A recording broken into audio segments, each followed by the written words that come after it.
Praise the lord. హల్లెలూయా. దేవునికి స్తోత్రం. క్రీస్తునందు ప్రియమైన సహోదరి సహోదరులారా, ప్రియమైన సంఘస్థులారా, ప్రియమైన స్నేహితులారా, మీకందరికీ ప్రభు నామమున వందనములు తెలియజేస్తున్నాను.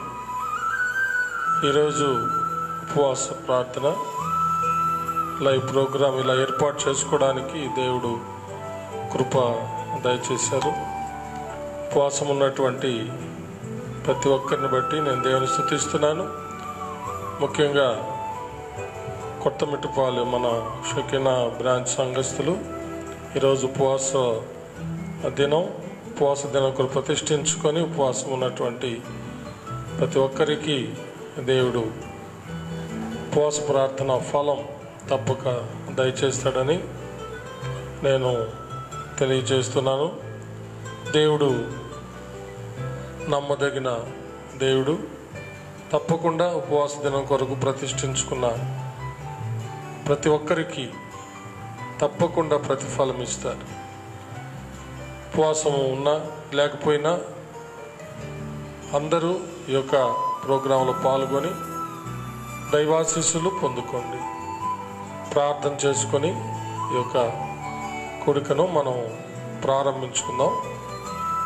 దేవా స్తోత్రం, స్తోత్రం, స్తోత్రం, స్తోత్రం, స్తోత్రం. హల్లెలూయా, హల్లెలూయా, హల్లెలూయా, హల్లెలూయా.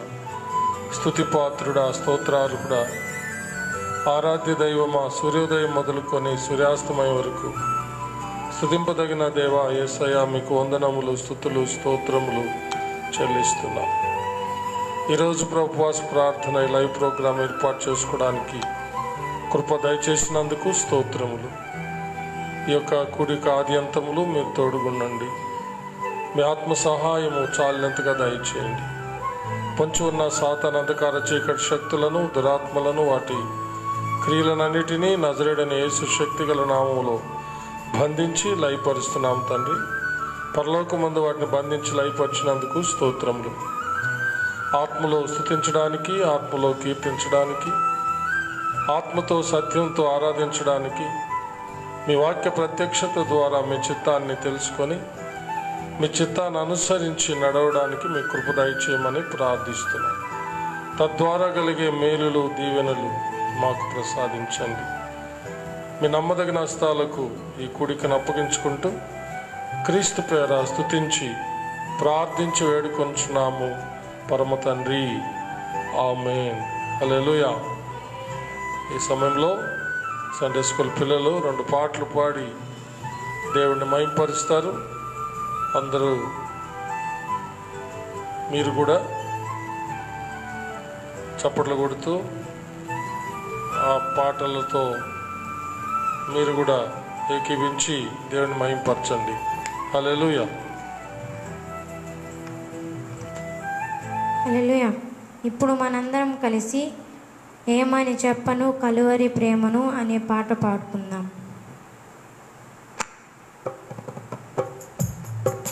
హల్లెలూయా.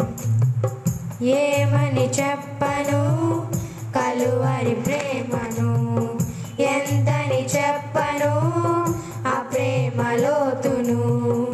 ఏమని చెప్పను కలువరి ప్రేమను, ఎంతని చెప్పను ఆ ప్రేమ లోతును. నే పాడలేనంత అది ఆకాశమంతా, నే పాడలేనంత అది ఆకాశమంతా.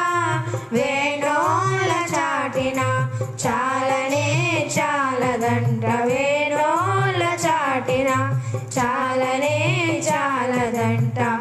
ఏమని చెప్పను కలువరి ప్రేమను, ఎంతని చెప్పను ఆ ప్రేమ లోతును.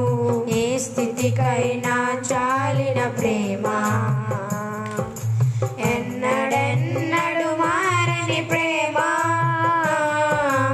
ఏ స్థితికైనా చాలిన ప్రేమ, ఎన్నడెన్నడు మారని ప్రేమ. లాలించు ప్రేమ, నిన్ను ఓదార్చు ప్రేమ, లాలించు ప్రేమ,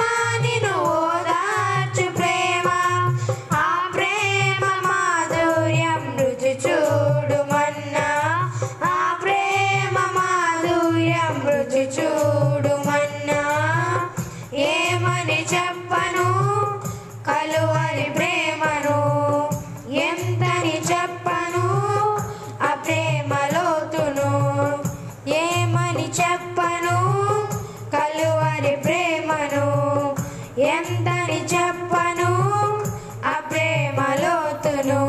ఆశ్చర్యకరమైన ప్రేమ, శాశ్వతమైన యేసు ప్రేమ, ఆశ్చర్యకరమైన ప్రేమ, శాశ్వతమైన యేసు ప్రేమ, డంబము లేని ప్రేమ, మత్సరపడని ప్రేమ, డంబము లేని ప్రేమ, మత్సరపడని ప్రేమ, సర్వము అర్పించిన అగాపే ప్రేమ, సర్వము అర్పించిన అగాపే ప్రేమ. ఏమని చెప్పను కలువరి ప్రేమను, ఎంతని చెప్పను ఆ ప్రేమ లోతును. ఏమని చెప్పను కలువరి ప్రేమను, ఎంతని చెప్పను ఆ ప్రేమ లోతును. నే పాడలేనంత అది ఆకాశమంతా, నే పాడలేనంత అది ఆకాశమంతా, వేణోళ్ళ చాటిన చాలనే చాలదంట, వేణోళ్ళ చాటిన చాలనే చాలదంట. ఏమని చెప్పను కలువరి ప్రేమను, ఎంతని చెప్పను ఆ ప్రేమ లోతును. ఏమని చెప్పను కలువరి ప్రేమను, ఎంతని చెప్పను ఆ ప్రేమ లోతును. హల్లెలూయా.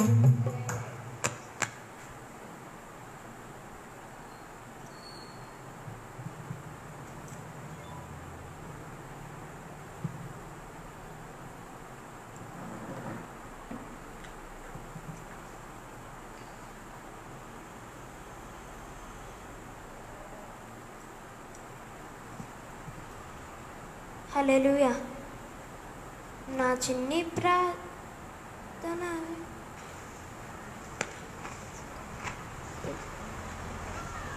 హల్లెలూయా. మనందరం కలిసి నా చిన్ని ప్రార్థన పాటని పాడి స్తుతిస్తాం.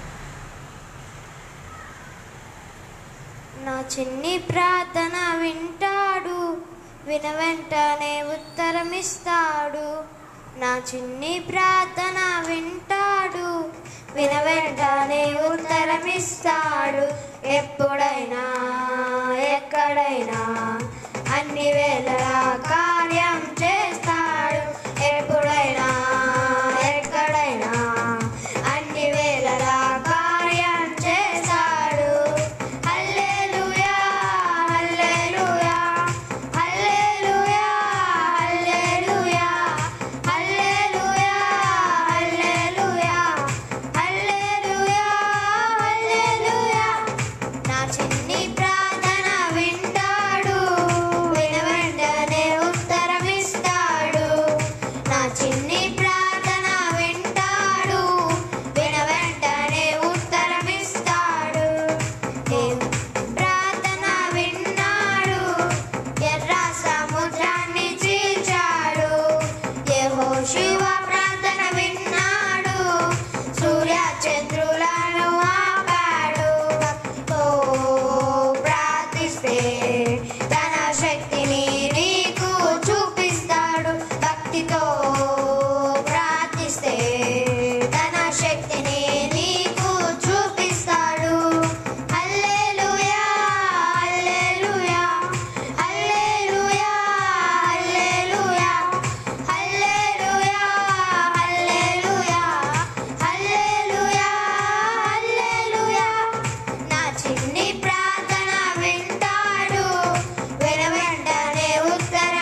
హల్లెలూయా.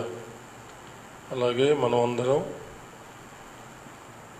పరలోకం వైపు 2 చేతులెత్తి పరిశుద్ధాత్మ దేవుని ఆహ్వానించుకుంటూ ఒక ఇంగ్లీష్ కోరస్ పాడుకుందాం. హల్లెలూయా. పరిశుద్ధాత్మ దేవుని సహాయం లేకుండా మనం ఏమి కూడా పొందుకోలేము. దేవునికి ప్రీతికరమైన త్యాగం సమర్పించలేము. దేవునికి యుక్తంగా ప్రార్థన చేయలేము. అన్నింటికీ పరిశుద్ధాత్మ దేవుని సహాయం కావాల్సిందే.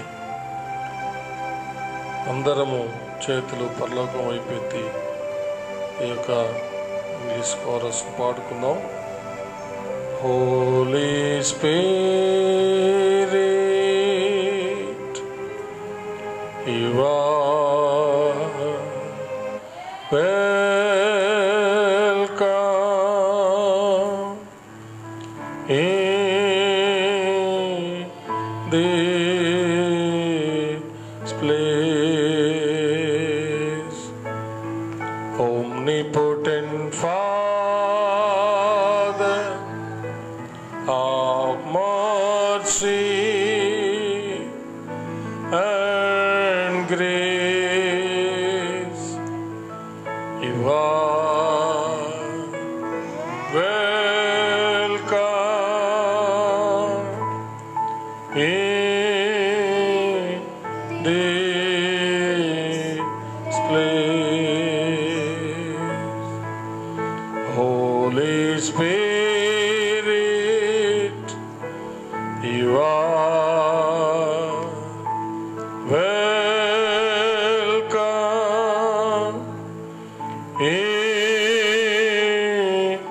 this place.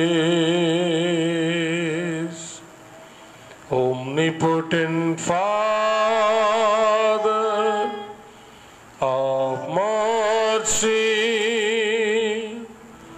and grace, you are welcome in this place. Hallelujah, hallelujah, hallelujah. Oh ra ra ra ra ba ba shabara ba ba. Oh ra ra bu shakandara darankara buri ba ba. Hallelujah. Thank you, Jesus, Master. స్తుతిపాత్రుడా, స్తోత్రార్హుడా, ఆరాధ్య దైవమా, సూర్యోదయం మొదలుకొని సూర్యాస్తమయం వరకు స్తుతింపదగిన దేవా యేసయ్యా, మీకు వందనములు, స్తుతులు, స్తోత్రములు. సమస్త స్తుతి, ఘనత, మహిమ, ప్రభావములు యుగయుగములు దేవునికే చెల్లునుగాక. ఆమేన్. హల్లెలూయా.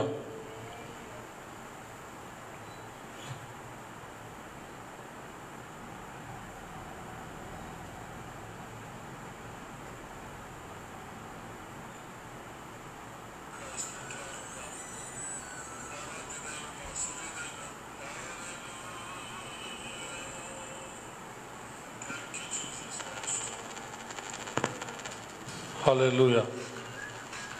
దయచేసి అందరూ బైబిళ్ళు తెరవండి.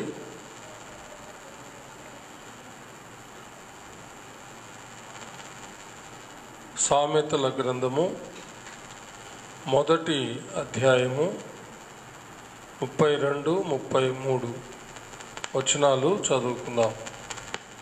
సామెతల గ్రంథము 1వ అధ్యాయము 32, 33 వచనాలు చదువుకుందాం.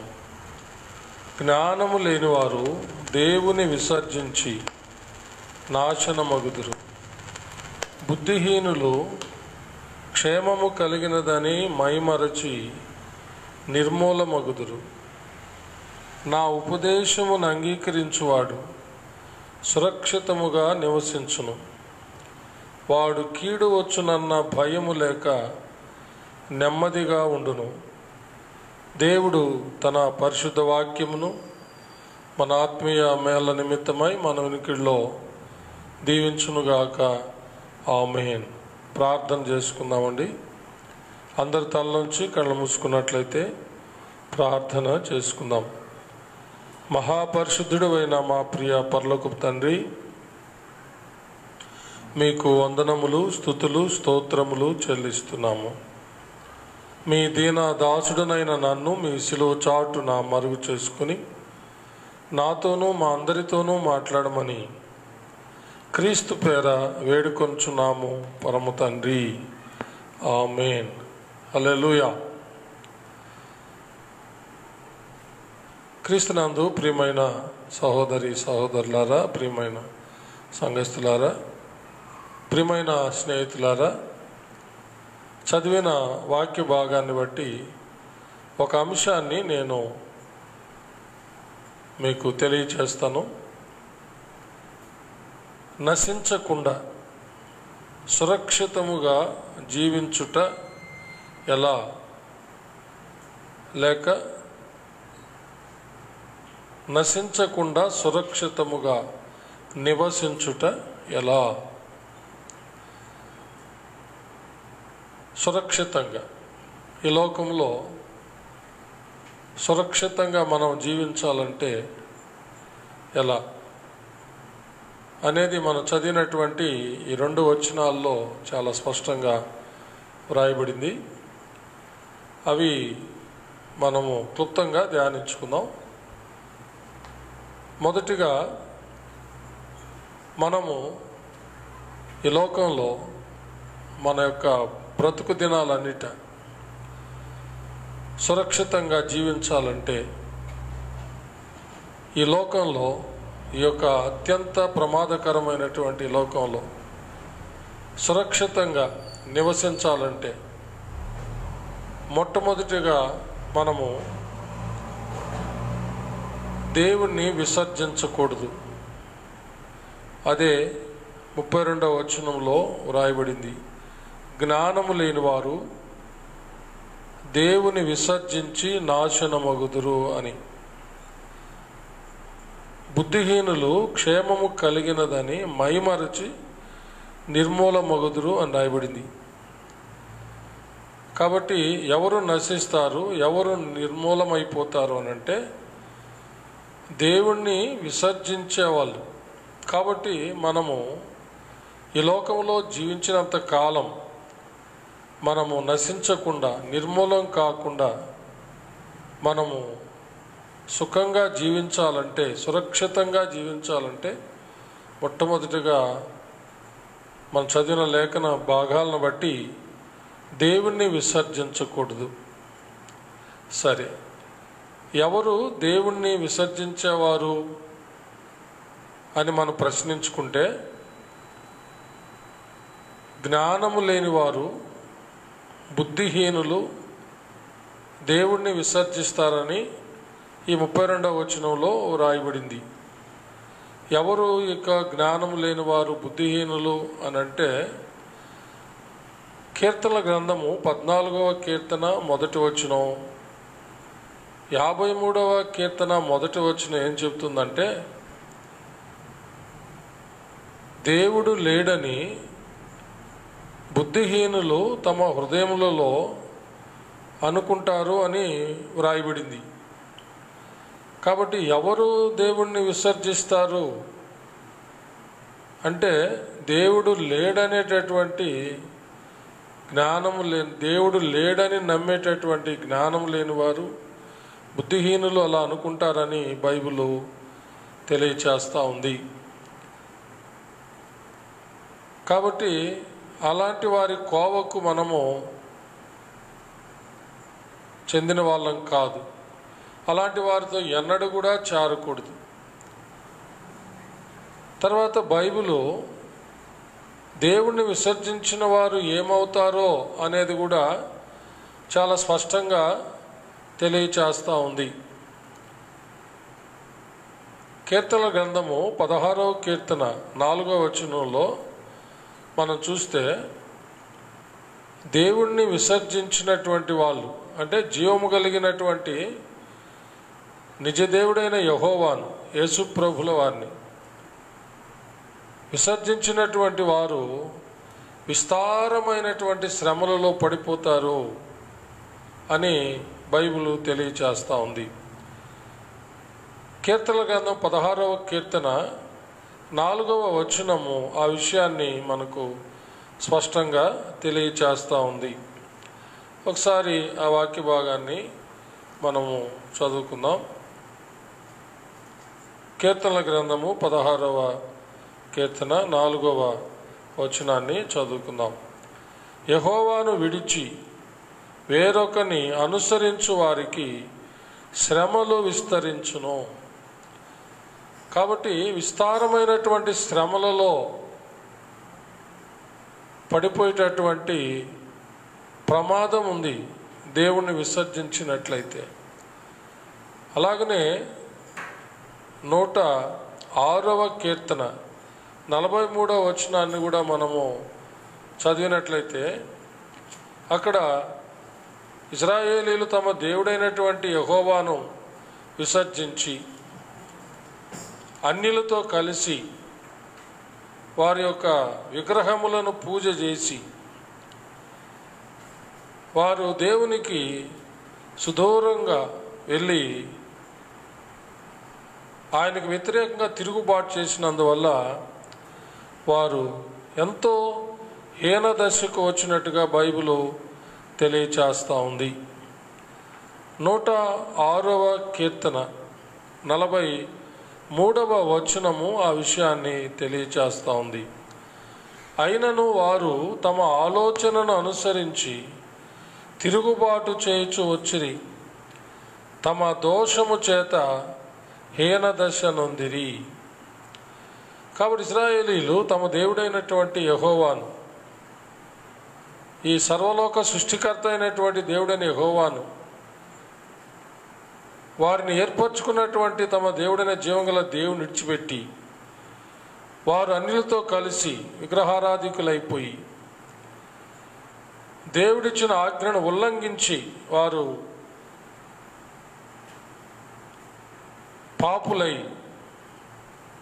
దోషులై ఎంతో హీన దశ చెందినట్టుగా అక్కడ వ్రాయబడింది.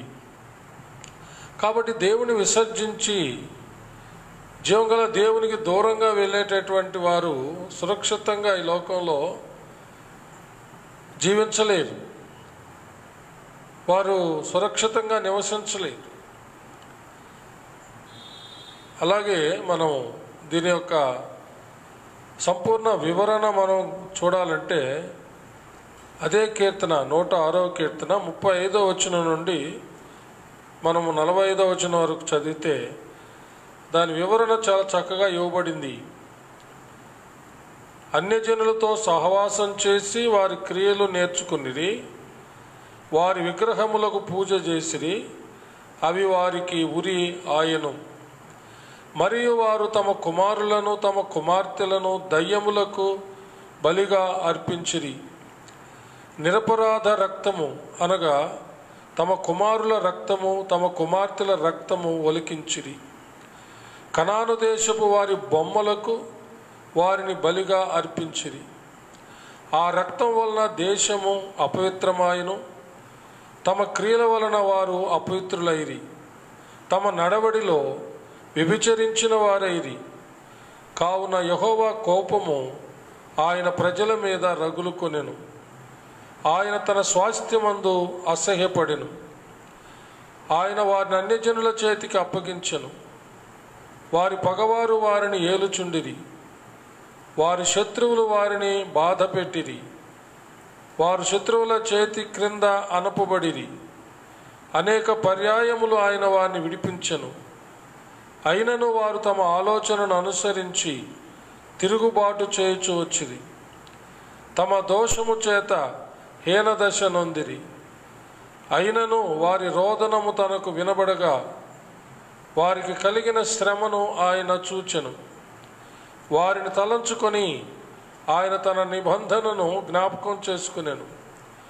తన కృపా బాహుల్యమును బట్టి వారిని కరుణించెను. అన్యులతో కలిసి జీవముగల తమ దేవుణ్ణి విడిచిపెట్టి వారు దేవుని మీద తిరుగుబాటు చేసి పాపులై దోషులై హీన దశకు వచ్చినప్పుడు వారు తమ తప్పును తెలుసుకొని వాళ్ళు దేవుని సన్నిధిలో రోదన చేసి కన్నీటితో వారు పశ్చాత్తాపంతో ప్రార్థన చేసినప్పుడు దేవుడు వారిని కరుణించాడని ఇక్కడ రాయబడింది. నిజమే, దేవుడు కన్నీళ్లు చూచి దాటి వెళ్ళే దేవుడు కాదు. ఎవరైనా తమ తప్పులు తెలుసుకొని తమ పాపముల వలన, తప్పుల వలన, దోషాల వలన నశించిపోయామని, హీనదశకు వచ్చామని, సమస్తాన్ని కోల్పోయామని తమ యొక్క తప్పులు తెలుసుకొని పశ్చాత్తాపడి కన్నీటితో దేవుని యొక్క సన్నిధిలో రోదన చేయొచ్చు ప్రార్థన చేసినట్లయితే ఆ కనికరం గల దేవుడు తప్పకుండా వారిని క్షమించి వారిని రక్షించి వారు పోగొట్టుకున్న వాటన్నిటిని కూడా దేవుడు మరలా వారికి ఇచ్చి వారికి సహాయం చేస్తాడని బైబిల్ సెలవిస్తుంది. నిన్న నేడు నిరంతరం ఏకరీతిగా ఉన్న దేవుడు, మారని దేవుడు. ఈ సందేశాన్ని వింటున్నటువంటి వారు ఎవరైనా సరే తమ దేవుడైనటువంటి యేసయ్యను విడిచిపెట్టి అన్యులతో కలిసి నానా విధాలుగా దేవునికి వ్యతిరేకంగా జీవించి నశించిపోయినట్లయితే, సమస్తాన్ని కోల్పోయినట్లయితే, వ్యాధి బాధల చేత పీడించబడుతూ ఉంటే, సాతాను అంధకార చీకటి శక్తుల చేత, దురాత్మల దయ్యాల చేత పట్టబడి పీడించబడుతూ ఉంటే, ఈ సమయంలో నీవు పశ్చాత్తాపడి దేవుని వైపు తిరిగి కన్నీటితో రోదన చేయొచ్చు ప్రార్థన చేసినట్లయితే, ఆనాడు తమ తప్పులను ఒప్పుకొని కన్నీటితో రోదన చేసి యెహోవాను బతిమలాడుకున్నటువంటి తన ప్రజలను కరుణించిన దేవుడు నిన్ను కూడా కరుణించి నిన్ను సమస్త వ్యాధి బాధల నుండి, శ్రమల నుండి విడిపిస్తాడని నేను జ్ఞాపకము చేస్తూ ఉంటున్నాను. దేవుని విసర్జించకూడదు, దేవుణ్ణి మనం అనుసరించాలి. రెండవది, మనము ఈ లోకంలో మన బ్రతుకు దినాలన్నిట సురక్షితంగా జీవించాలంటే, లేక సురక్షితంగా నివసించాలంటే రెండవ అతి ప్రాముఖ్యమైన విషయం మనం చదివిన లేఖన భాగంలో తెలియజేసేది ఏమిటంటే, దేవుని ఉపదేశాన్ని త్రోసివేయకూడదు. దేవుని ఉపదేశాన్ని త్రోసివేయకూడదు. అదే 33వ వచనంలో మనం చదివినటువంటి సామెతల గ్రంథం 1వ అధ్యాయము 33వ వచనంలో ఉన్నటువంటి విషయము అదే. ఒకసారి మరలా చదువుకుందాం ఆ భాగాన్ని. నా ఉపదేశమును అంగీకరించువాడు సురక్షితముగా నివసించును, వాడు కీడు వచ్చునన్న భయము లేక నెమ్మదిగా ఉండును. కాబట్టి ఎవరైతే దేవుని ఉపదేశాన్ని అంగీకరిస్తారో లేక గైకొని ఆ ప్రకారము జీవిస్తారో వారు ఈ లోకంలో చాలా సురక్షితంగా జీవిస్తారు. కీడు వస్తుందన్న భయము లేక వాళ్ళు నెమ్మదిగా, వాళ్ళు సుఖంగా, సమాధాన స్థితిలో శాంతియుతంగా జీవించగలరు. కాబట్టి మనము ఈ లోకంలో జీవించినంత కాలము సురక్షితంగా జీవించాలంటే రెండవ విషయం ఏమిటంటే, దేవుని ఉపదేశాన్ని మనము త్రోసివేయకూడదు. ఎవరు దేవుని ఉపదేశాన్ని త్రోసివేస్తారు అని మనము ధ్యానించినట్లయితే, ఆలోచించినట్లయితే దేవుని యొక్క లేఖనాలు ఏం చెబుతున్నాయో చూద్దాం. ఎవరు దేవుని యొక్క ఉపదేశాన్ని త్రోసేసేది అంటే, దేవుణ్ణి, దేవుని యొక్క ఉపదేశాలను త్రోసేసేవారు ఎవరు? సామెతల గ్రంథంలోనే మొదటి అధ్యాయము 7వ వచనాన్ని మనం చూస్తే అక్కడ చక్కగా జవాబు వ్రాయబడింది. యెహోవా యందు భయభక్తులు కలిగి ఉండుట తెలివికి మూలము, మూర్ఖులు జ్ఞానమును ఉపదేశమును తిరస్కరించుదురు. ఎవరు దేవుని యొక్క జ్ఞానాన్ని, దేవుని యొక్క ఉపదేశాన్ని తిరస్కరిస్తారు అంటే మూర్ఖులు. కాబట్టి మనం ఎన్నడూ కూడా ఈ మూర్ఖులతో చేరకూడదు. దేవుణ్ణి, దేవుని జ్ఞానాన్ని, దేవుని యొక్క ఉపదేశాన్ని, దేవుని యొక్క ఆజ్ఞలను, దేవుని చిత్తాన్ని, దేవుణ్ణి తృణీకరించి తిరస్కరించే వాళ్ళతో మనం ఎన్నడూ కూడా చేరకూడదు. అలాగ చేరినట్లయితే వారితో పాటు క్షేమము లేనటువంటి, సురక్షితము లేని జీవితాలు జీవిస్తూ నశించిపోవలసి వస్తుంది, నిర్మూలమైపోయే ప్రమాదము వచ్చేస్తుంది.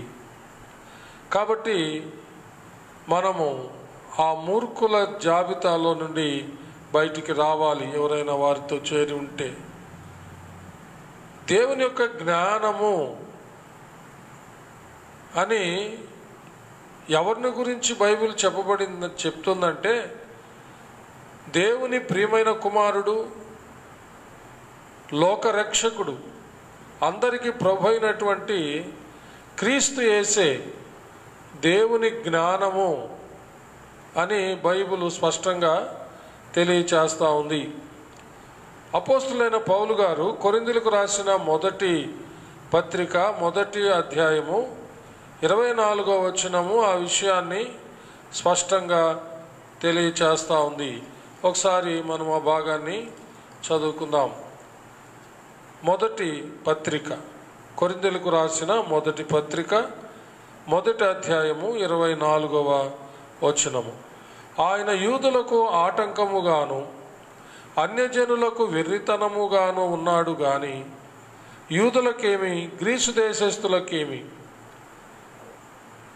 పిలువబడిన వారికి క్రీస్తు దేవుని శక్తిను దేవుని జ్ఞానమునై ఉన్నాడు అని. కాబట్టి ఇప్పుడు దేవుని జ్ఞానాన్ని విసర్జించేవాళ్ళు, తిరస్కరించేవాళ్ళు, దేవుని ఉపదేశాన్ని తోసేసే వాళ్ళు ఎవరు అంటే మనం విన్నాం, మూర్ఖులని. అయితే ఇప్పుడు వారు తోసేసేది దేవుని జ్ఞానము, దేవుని ఉపదేశం అంటే వాళ్ళు క్రీస్తుని, క్రీస్తు యొక్క ఉపదేశాలని, సందేశాలని వాళ్ళు తోసేస్తున్నారన్నమాట. నిజముగా సర్వలోకాన్ని ప్రేమించి సర్వలోక రక్షణ కొరకై ప్రాణత్యాగం చేసినటువంటి క్రీస్తు యొక్క ఉపదేశాలు మనం తోసివేయకూడదు. ఆయనే దేవుని జ్ఞానము, ఆయన బోధించిన బోధలు దేవుని యొక్క బోధలు, ఉపదేశాలు. వాటిని గైకొన్నట్లయితే ఈ లోకంలో మనం చాలా సురక్షితంగా జీవించగలుగుతాము, నివసించగలుగుతాం. మరికొన్ని లేఖన భాగాలు మనము చూద్దాం. అదే సామెతల గ్రంథము 8వ అధ్యాయము 33వ వచనం నుండి 36వ వచనం వరకు మనం చూస్తే అక్కడ అద్భుతమైనటువంటి సత్యాలు రాయబడ్డాయి. ఒకసారి చదువుకుందాం. సామెతల గ్రంథము 8వ అధ్యాయము 33వ వచనం నుండి 36వ వచనం వరకు. ఉపదేశమును నిరాకరింపక దానిని అవలంబించి జ్ఞానులయుండుడి. అనుదినము నా గడప యొద్ద కనిపెట్టుకొని నా ద్వార బంధముల యొద్ద కాచుకొని నా ఉపదేశము వినువారు ధన్యులు. నన్ను కనుగొనువాడు జీవమును కనుగొనును, యెహోవా కటాక్షము వానికి కలుగును. నన్ను కనుగొనని వాడు తనకే హాని చేసుకొనును. నాయందు అసహ్యపడు వారందరూ మరణమును స్నేహించుదురు అని మహాజ్ఞాని సొలొమోను రాజు చక్కని వివరణ ఇస్తున్నాడు. అనుదినము వేకునే లేచి దేవుని యొక్క వాకిట, ఆయన గడప యొద్ద కనిపెట్టి ఆయన ఉపదేశాన్ని పొందుకునేవారు ధన్యులు అని రాయబడింది. వారు జీవాన్ని కనుగొన్నారంట. జీవాన్ని ఎప్పుడైతే కనుగొన్నారో మరణానికి తావులేదట. కాబట్టి మరణ భయము లేకుండా దేవుడు ఇచ్చేటటువంటి జీవమును స్వతంత్రించుకొని బహుధైర్యంగా ఎలాంటి విపత్తులు ఈ లోకంలో కలిగిన, ఎలాంటి ప్రమాదకరమైన పరిస్థితులు చుట్టుముట్టిన బహుధైర్యంగా సురక్షితంగా నివసించగలుగుతాం. వేకునే లేచి దేవుని యొక్క గడప యొద్ద కనిపెట్టి ఆయన ఉపదేశాన్ని పొందుకున్నట్లయితే ఆ భాగ్యం కలుగుతుంది. ఎందుకంటే వారు జీవాన్ని కనుగొన్నారంట. జీవాన్ని ఎప్పుడైతే కనుగొన్నారో మరణానికి తావులేదు, మరణకరమైన దానికి దేనికి కూడా తావులేదని మనం గ్రహించాలి. కాబట్టి వేకునే లేచి ఆయన ఉపదేశాన్ని పొందుకోండి, మీరు ధన్యులు. అదే అక్కడ రాయబడింది, యెహోవా ఉపదేశమును పొందువాడు ధన్యుడు అని. అలాగనే సామెతల గ్రంథంలోనే మనం ఇప్పుడు చదివినటువంటి వాక్య భాగంలో 2వ అధ్యాయం 33వ వచనంలో ఉపదేశాన్ని అంగీకరించువాడు కీడు వచ్చునన్న భయము లేకుండా నెమ్మదిగా వాడు ఉంటాడంట. ఒకసారి చదువుతాం. నా ఉపదేశమును అంగీకరించువాడు సురక్షితముగా నివసించును, వాడు కీడు వచ్చునన్న భయము లేక నెమ్మదిగా ఉండును. ఇప్పుడు చూడండి, ప్రస్తుతం ప్రపంచంలో లోకమంతటా ఎంతో భయం భయం భయం భయం. ఏది వచ్చి పైన పడుతుందో, ఏ కీడు వచ్చి పడుతుందో, ఏ వైరస్ పట్టుకుంటుందో, ఏ వ్యాధి బాధలు పట్టుకుంటాయో, బ్రతుకుతామో చస్తామో ఏమైపోతామో అన్నటువంటి భయంకరమైనటువంటి భయాందోళనలు అలుముకున్నటువంటి ఆవరించినటువంటి ప్రస్తుత పరిస్థితుల్లో మనము దేనికిని భయపడకుండా, ఎవరికి కూడా భయపడకుండా, కీడు వస్తాదన్నటువంటి భయము లేకుండా నెమ్మదిగా సురక్షితంగా మనము బ్రతకాలనంటే, నివసించాలంటే మనము జీవము గల దేవుడైన యెహోవా ఉపదేశాన్ని మనము పొందుకోవాలి. అప్పుడే మనము కీడు వచ్చునన్న భయము లేక నెమ్మదిగా సురక్షితంగా జీవించగలుగుతాం. అలాగనే సామెతల గ్రంథంలోనే 3వ అధ్యాయము 1-2 వచనాలు కూడా మనం చదివినట్లయితే ఈ సత్యాన్ని అక్కడ మనము చూడగలం. నా కుమారుడా, నా ఉపదేశమును మరువకుము, నా ఆజ్ఞలను హృదయపూర్వకంగా గైకొనుము, అవి దీర్ఘాయువును సుఖజీవముతో గడుచు సంవత్సరములను శాంతిని నీకు కలుగజేయును. చూడండి ప్రియులారా, ఎంత చక్కగా ఈ యొక్క 2 వచనాలు మనకు తెలియచేస్తున్నాయి. మనము దేవుని యొక్క ఉపదేశాన్ని మరువకుండా దేవుని ఆజ్ఞలను హృదయపూర్వకంగా గైకొన్నట్లయితే ఈ లోకంలో మనము దీర్ఘాయుష్మంతులమై సుఖజీవముతో గడుచు సంవత్సరాలను మనం అనుభవిస్తాం. శాంతి సమాధానాలు కలిగి నెమ్మదిగా మనము సురక్షితంగా, ఏ భయమునకు బెదరక ధైర్యంగా జీవించగలము అని ఇక్కడ వ్రాయబడింది. కాబట్టి దేవుని యొక్క ఉపదేశాన్ని మనము శ్రద్ధగా ఆలకించాలని ఈ మాటలు మనకు తెలియచేస్తున్నాయి. తప్పకుండా దేవుని యొక్క ఉపదేశాన్ని త్రోసివేయకుండా ఆయన ఉపదేశాన్ని అంగీకరించినట్లయితే ఆ భాగ్యం దొరుకుతుంది. ఎందుకంటే దేవుని యొక్క ఉపదేశము వినుట వలన, అనగా క్రీస్తుని గురించి ఆయన యొక్క ఉపదేశాలు మనం వినుట వలన విశ్వాసం కలుగుతుంది.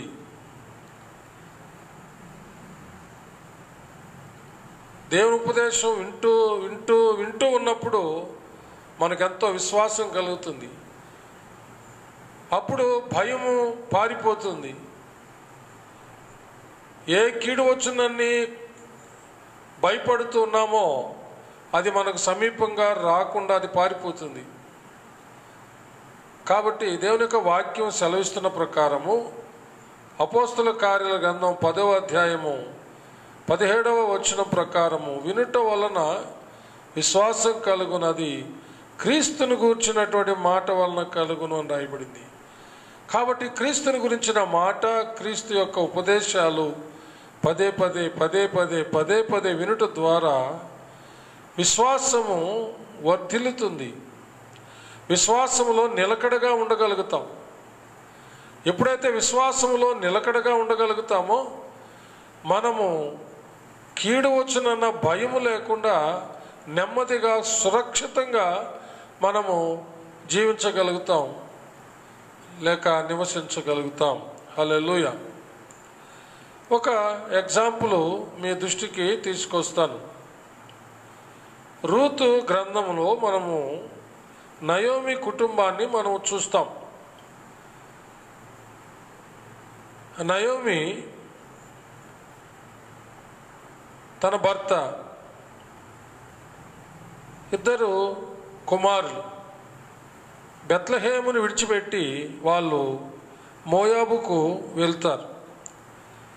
అక్కడ వాళ్ళు సమస్తాన్ని కోల్పోయినట్టుగా మనము అక్కడ చూస్తాం. ఆ విషయాలు ఒకసారి మనం చదువుకుందాం. రూతు గ్రంథము 1వ అధ్యాయము 5వ వచనాలు చదువుకుందాం. న్యాయాధిపతులు ఏలిన దినములయందు దేశములో కరువు కలుగగా యోదా బెత్లెహేము నుండి ఒక మనుష్యుడు తన భార్యను తన ఇద్దరు కుమారులను వెంటబెట్టుకొని మోయాబు దేశమున కాపురముండుటకు వెళ్ళెను.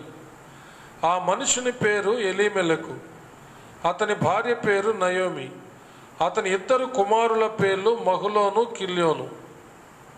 వారు యోదా బెత్లెహేము వారైన ఎఫ్రాతీయులు. వారు మోయాబు దేశమునకు వెళ్ళి అక్కడ కాపురముండిరి.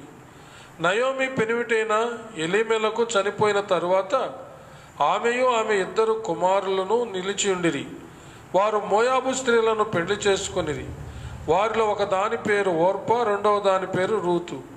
వారు ఇంచుమించు 10 సంవత్సరములు అక్కడ నివసించిన తరువాత మహులోను కిల్యోనను ఇద్దరును చనిపోయిరి. కాగా ఆ స్త్రీ తాను కనిన ఇద్దరు కుమారులను తన పెనిమిటియు లేనిదాయను. చూచారా?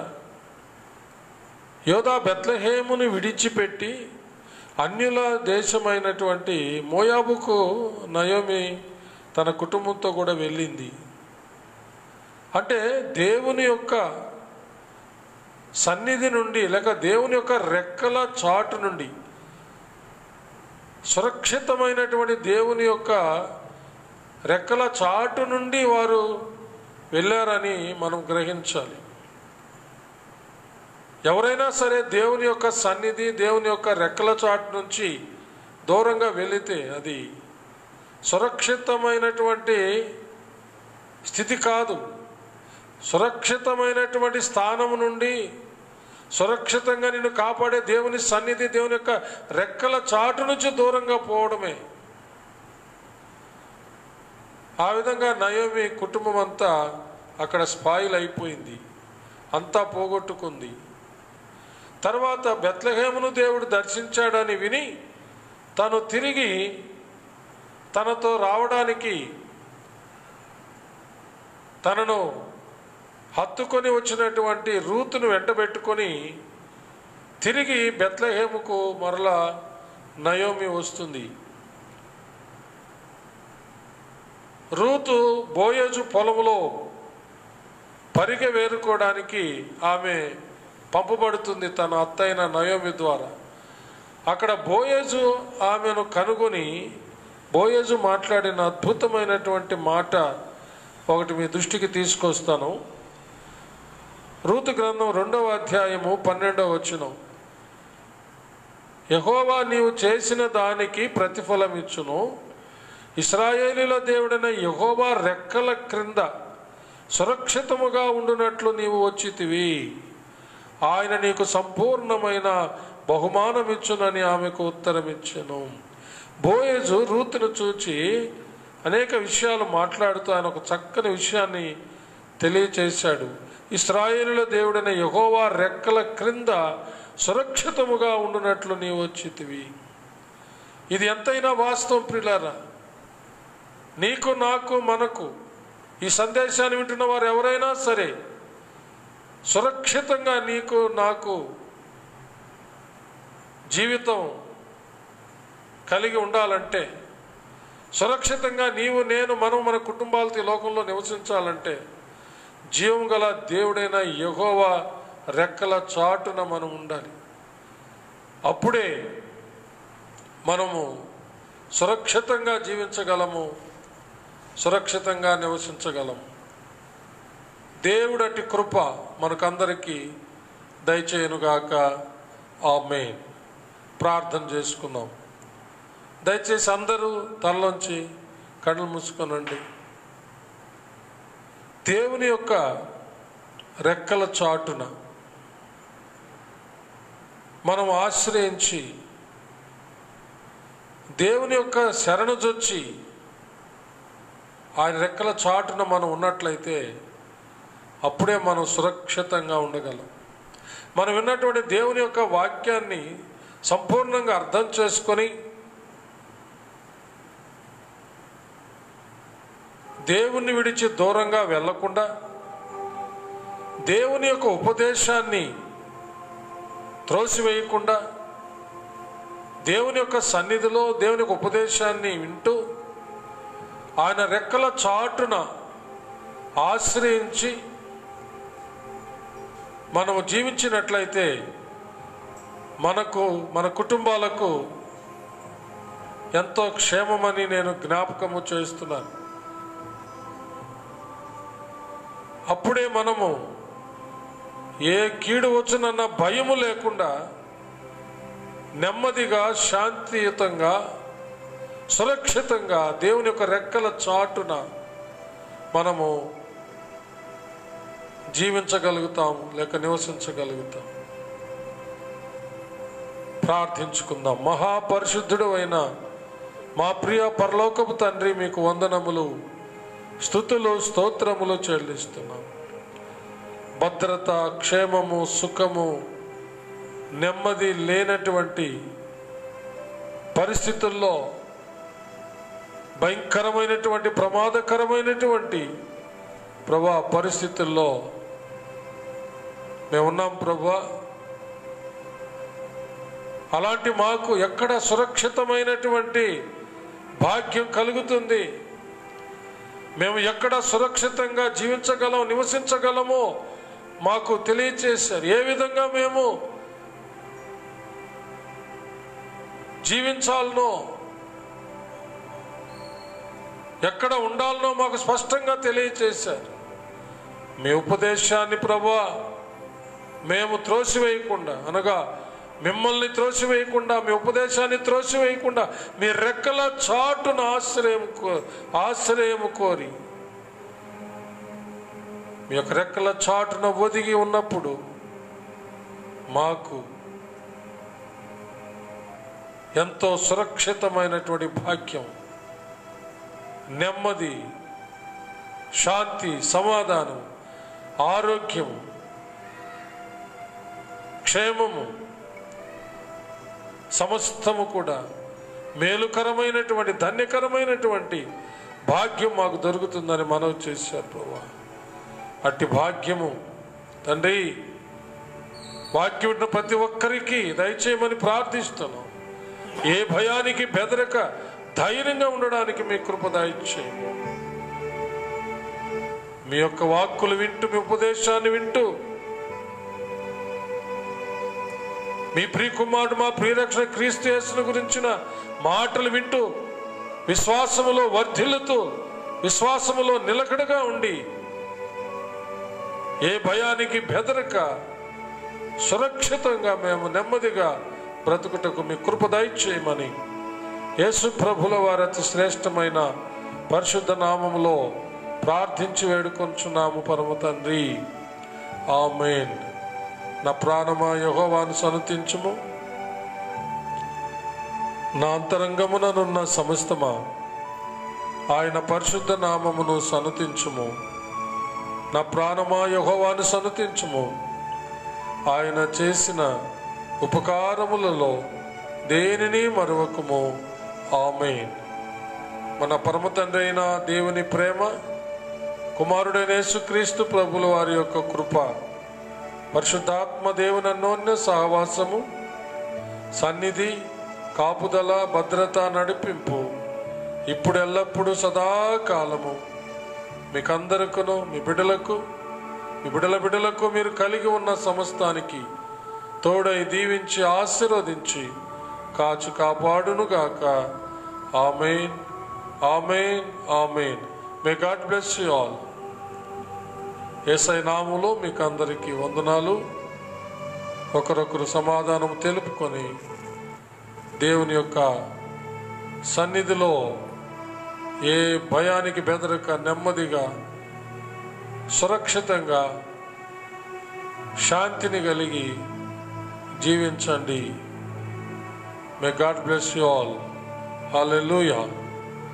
తర్వాత రేపు రాత్రి, ఎల్లుండి రాత్రి, అనగా రేపు బేస్తవారం, ఎల్లుండి శుక్రవారం, ఈ 2 రాత్రులు కూడా ఇదే సమయానికి, అనగా రాత్రి 8 గంటలకు ఉపవాస ప్రార్థనలు కొనసాగుతాయి. దయచేసి ఉపవాసం ఉండి ప్రార్థించేవాళ్ళు, ఉపవాసం లేకపోయినా ప్రార్థించేవాళ్ళు దయచేసి అందరూ పాల్గొని దైవాశీస్సులు పొందుకోవాలని మనం చేస్తున్నాం. తెలియని వాళ్ళకు కూడా తెలియచేయండి. ముఖ్యంగా మన సంఘ విశ్వాసులకు తెలియచేయండి. హల్లెలూయా. Praise the Lord. రేపు ఇదే సమయానికి మరలా కలుసుకుంటాం. దేవుడు మిమ్మల్ని దీవించునుగాక. ఆమేన్. హల్లెలూయా.